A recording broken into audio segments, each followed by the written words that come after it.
The desert was painted in ash-colored silence, a horizon stretching without mercy, where dawn's first light bled like a pale wound across the sky. One man rode there, a solitary rider, his shadow stitched to the earth by the rising sun. The horse beneath him moved with the weary patience of an animal long accustomed to carrying the burdens of a harder master. Each hoofbeat thudded like a heartbeat against the emptiness. He was a ranch warrior, hardened by orders, and his duty pressed against his ribs like iron. He had been sent to end an Apache family. The command still echoed in his ears, cold and absolute. No mercy. Leave none alive. It was a simple task to men like him, men trained to obey before they could feel, yet the silence of the desert made it heavier than steel. The warrior's face bore the map of many battles, lined and stern, eyes narrowed beneath the brim of his hat. To most he was nothing but a hand of violence, a blade sharpened for someone else's cause. But inside him lingered something unburied, though he would not yet name it. He rode until he found the place, a shanty made from timber scraps and hide, leaning like a body too weak to stand. Smoke rose faintly from its roof, fragile as a thread of hope. He dismounted, boots sinking into the dust. The weight of his rifle in his hand felt like destiny, and yet he hesitated. From the dim opening of the shelter, she emerged. A woman, thin from hunger, her skin weathered by wind and sorrow. Her black hair fell in loose strands, her eyes shadowed but steady. Behind her clung two little girls, their faces small ovals of innocence, no more than 4 or 6. Their hands clutched at her skirts like roots clinging to a tree in a storm. The warrior raised the rifle, but his chest tightened, a constriction that had nothing to do with breath. He had imagined fierce warriors waiting for him, men with arrows ready to pierce his hide. Instead, he found a widow, her children pressed against her legs, her body curved protectively around them like a shield. She did not beg. She did not scream. She simply stood there, bracing herself for the bullet she knew was meant for her. He steadied his aim. The order demanded obedience. His finger brushed the trigger. But then he noticed the way she placed her body between the children and his gun. It was not courage he saw, nor defiance. It was love, a love so fierce it burned through her frailty, a love he had not seen in years. The rifle lowered without his consent. His heart, so long bound in chains of duty, stumbled. He cursed under his breath, gripping the weapon, as though to convince himself he still had control. But something inside him cracked, quiet and irreversible. The woman whispered to her daughters in a tongue soft as river water, pulling them closer. The sound unsettled him, not because it was foreign, but because it was tender. He had heard many words in his life, commands, threats, curses. This was something else entirely. It stirred the half-forgotten memory of his own mother's voice, long gone, fading in time like smoke carried away by wind. He could not do it. He could not carry out the order. Instead, he barked words rougher than he felt. Pack your things. Move quickly. His tone made the widow flinch, but she obeyed, her hands trembling as she gathered what little they had, a woven blanket, a clay pot, a child's doll carved from wood. He stood outside, watching the horizon, convincing himself he was only delaying, that he might yet finish what he was sent to do. But the truth sank deeper with every breath. He was already betraying his mission. As the sun slid lower, painting the desert with copper fire, he built a small fire of his own. They sat across from him in wary silence. The children's eyes flickered like frightened birds, watching him without trust. The widow fed them what little bread she had, tearing the pieces unevenly. She gave the largest share to her daughters, keeping only a morsel for herself. The warrior watched her movements. There was no grandeur in them, no dramatic sacrifice, only the quiet instinct of a mother giving everything. It twisted something inside him, something long hidden beneath the layers of a soldier's mask. He tried to look away, but his eyes betrayed him, returning again and again to the sight of her small, deliberate kindnesses. Night deepened. Coyotes howled in the distance, their cries slicing the stillness. He set his rifle close by, more out of habit than intent. The children, exhausted, curled against their mother, their breathing slow and even. The fire threw soft light across her face, revealing lines of weariness too deep for her years. Yet beneath it there was strength, like the stubborn roots of desert sage that cling to the earth even in drought. She glanced at him once, her gaze cautious but steady. For a fleeting second their eyes met, and he felt as if she were looking through the armor he had worn all his life, glimpsing the man buried beneath the warrior. It unsettled him, but he did not look away. He told himself this was temporary. Tomorrow he would return to the ranch, report the mission finished, and never see them again. But as the stars appeared, bright and countless over the desert, he knew he was lying. His place was no longer certain. His allegiance no longer pure. Something had shifted the moment he lowered the rifle. Sleep was slow to come. He listened to the widow humming softly to her daughters, a lullaby in her own tongue. The notes floated into the night, fragile and haunting, more powerful than any sermon. He lay on the hard ground, staring at the sky, realizing he had not heard such tenderness in years. When at last he closed his eyes, the melody followed him into his dreams. Morning came sharp and pale. He rose before the others, staring into the east where the sun broke like fire over the ridge. The world should have felt the same, but it did not. His mission was undone, yet he was still here, standing guard over those he had been sent to destroy. The widow stirred, her daughters blinking awake, rubbing their eyes. She looked at him once more, her expression unreadable. Was it fear, gratitude, suspicion? He could not tell. But he knew one truth with clarity. He could not return to the ranch with blood on his hands. He mounted his horse, gripping the reins tightly, as though the leather might anchor him. He should ride away, leave them to whatever fate awaited. Yet he found himself rooted in place, unable to turn his back. The desert wind whispered across the land, carrying with it a choice he had not expected to make. The rifle at his side felt lighter than before, not because it had lost its weight, but because something heavier had begun to press upon his heart. He looked at the widow and her daughters, fragile, fierce, alive. For the first time in years, he wondered if his life had not been built on ashes all along. And as the sun climbed higher, he realized with a quiet shiver that he was no longer the man who had ridden into the desert at dawn. The days that followed blurred into one another, stitched together by silence and cautious glances. He came and went, always with the weight of secrecy pressing against him. To the ranch, he claimed long rides on patrol, but his horse's hooves knew the path by heart now, carrying him to the fragile shelter at the desert's edge where the widow and her daughters lived. He told himself it was only duty, only a debt he had chosen to pay by sparing them. Yet each time he arrived, carrying flour or salt or dried meat, he felt something stir that duty could not explain. The widow accepted his offerings with wary dignity. She never bowed her head, never reached for pity. Her hands, though rough and thin, moved with steady grace as she prepared food, as she mended what was torn. She was not helpless, though hunger clung to her bones and sorrow still shadowed her gaze. Watching her, he began to understand that strength was not only in the arm that wielded a weapon. Sometimes it was in the patience to endure when the world had stripped everything else away. Her daughters warmed to him faster. At first, they would only peek from behind their mother's skirts, whispering in voices like rustling leaves. But one evening, he set his knife to a piece of driftwood and carved a small horse. The children crept closer, eyes wide, following each curl of wood as it fell to the earth. When at last he placed the horse in the youngest girl's hand, her laughter rang out, light unguarded, a sound that startled him with its brightness. From then on, their fear loosened. They tugged at his coat, showed him small treasures found in the sand, a feather, a stone shaped like an egg, a beetle with a shining back. He, who had lived so long among men of dust and steel, found himself softened by their wonder. The widow remained careful. She thanked him politely when he mended the roof of their shelter or split wood for the fire, but her voice carried no warmth. He did not blame her. In her eyes, he was still the man sent to end her life. He carried that truth like a hidden wound.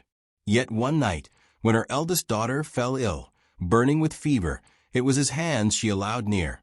He fetched water from the stream, cooled the child's skin, ground herbs into a bitter paste. The widow stayed at her daughter's side, eyes hollow with fear, and in the flicker of firelight she whispered to him, not words of thanks, but the story of the girl's birth. How she had been born during a storm, how her late husband had held the newborn against his chest, whispering prayers into her tiny ear. Her voice cracked as she spoke, but she did not weep. He listened, silent, feeling as though each word bound him deeper into her world. The girl survived. At dawn, her fever broke, and the widow's shoulders sagged with relief. For a moment, she looked at him not with suspicion, but with something gentler, though fleeting. He carried that flicker like an ember, hidden but alive. Nights became longer, their fires brighter against the cold. He began to speak too, though clumsily. He told her of the wars he had fought, of the blood that stained his hands, of the nights he woke to dreams of men's faces he could no longer remember. He expected her to turn from him, to clutch her daughters closer. Instead, she listened, her expression unreadable.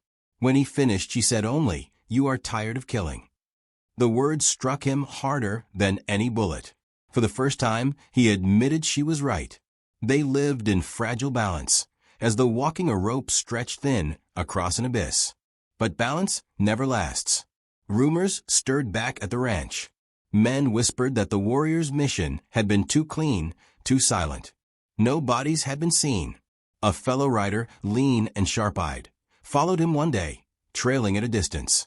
The warrior sensed it, but could not turn back. When he reached the widow's shelter, the man stayed hidden, watching. Later, he returned to the ranch with his story. The warrior felt the shift like a storm rolling in. His brothers began to watch him differently, their eyes colder, their words sharper. Around the fire they muttered that he had grown soft, that he was no longer loyal.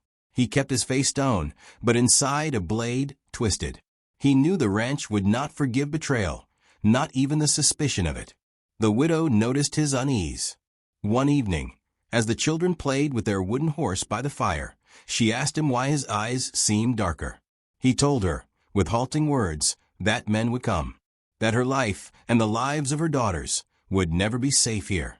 She studied him, her brow furrowed, and after a long silence she asked, "And what of you? Will you go back to them?" He could not answer. The silence stretched between them like a canyon. Finally he said, "If you wish it, I will take you far from here, to the mountains, to the forests, somewhere they cannot find you." She did not speak at once. She looked instead at her daughters, their laughter ringing into the night, innocent of the world's cruelty. Then she turned back to him. For the first time, her eyes softened, not with fear or suspicion, but with a fragile thread of trust. She nodded barely, as though any larger motion would break the moment. That night he lay awake beneath the stars, staring into the black river of sky. The choice was no longer distant. It pressed close, demanding answer. He could return to the ranch and keep his skin safe, or he could step into exile, binding himself to a widow and 2 children who carried nothing but their love for one another. He thought of their small hands reaching for him, of her voice telling stories in the dark, of the ember he carried in his chest.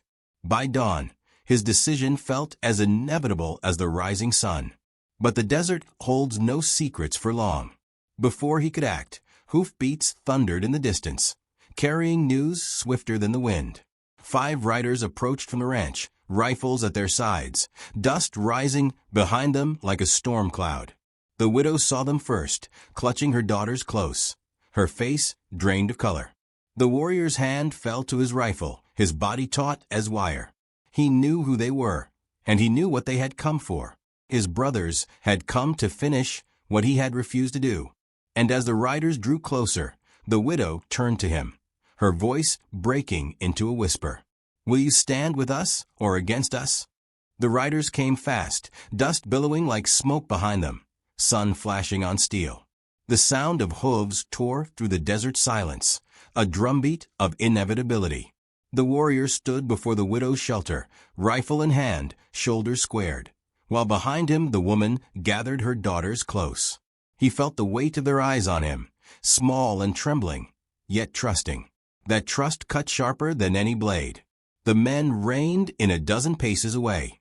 Their leader, scar-faced and grim, spat into the sand. "We thought you'd lost your edge," he called. "Now we see you've lost more than that." a traitor's worse than any Apache. The warrior's voice was steady, though his chest thundered. They are no threat, just a mother and her children. Laughter broke from the riders, harsh and cruel. Orders were clear. No mercy. You had one task and you chose weakness. Their rifles gleamed, raised like accusations. The widow clutched her daughters tighter, her whisper urgent. Go. Leave us. Save yourself. But he did not move, his boots rooted into the earth, his body the only shield between them and death. He leveled his rifle. If you want their lives, he said, each word slow as stone falling, you'll take mine first. The standoff cracked into chaos. Gunfire shattered the stillness, bullets hissing through the air. The warrior's shot dropped one rider from his horse, the man's body crumpling into dust. Another fell when the widow, with hands steady despite her fear, flung a burning brand from the fire at his mount, sending horse and man tumbling. But there were more, too many, their gunfire hammering the air. Pain lanced through the warrior's side as a bullet struck him. He staggered, but did not fall. He fought with the ferocity of a man who no longer feared death, his rifle blazing, his jaw clenched. Each shot was not for himself, but for the faces behind him, the widow's unyielding eyes, the children's small hands clutching at her skirts. At last, silence returned, broken only by the ragged breathing of horses. 2 riders lay still in the dust, another wounded and crawling. The others fled, spurred by fear, their shouts fading into the horizon. The warrior collapsed to his knees, blood darkening his shirt. The rifle slipped from his grasp. The widow rushed forward, falling beside him, pressing her hands to the wound. Her voice shook as she called to them, but he could barely hear over the pounding in his head. The daughters clung to his arms, their tears streaking his skin. He tried to speak, but only managed a hoarse whisper. When I came here, I meant to destroy you. That was my mission. But you destroyed me instead, the man I was. You gave me back something I thought was gone. Her tears fell onto his chest, warm as rain on parched earth. I feared you. I hated you. But now I cannot imagine life without you. Her voice broke, fierce and tender all at once. You will not die. Not while I still breathe. The world blurred. He felt her hands pressing, felt the warmth of her daughters leaning against him. And in that pain, something like peace settled over him.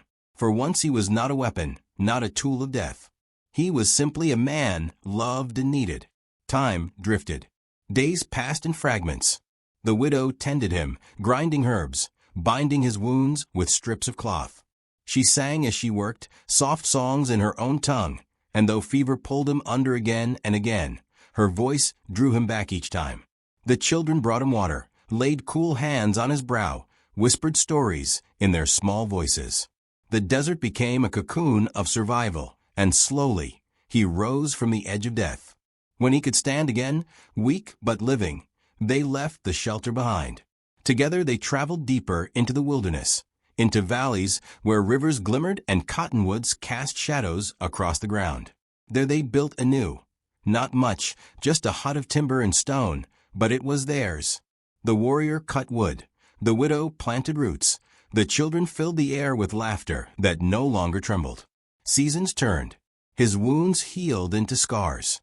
Their bond, once fragile, grew strong as braided rope.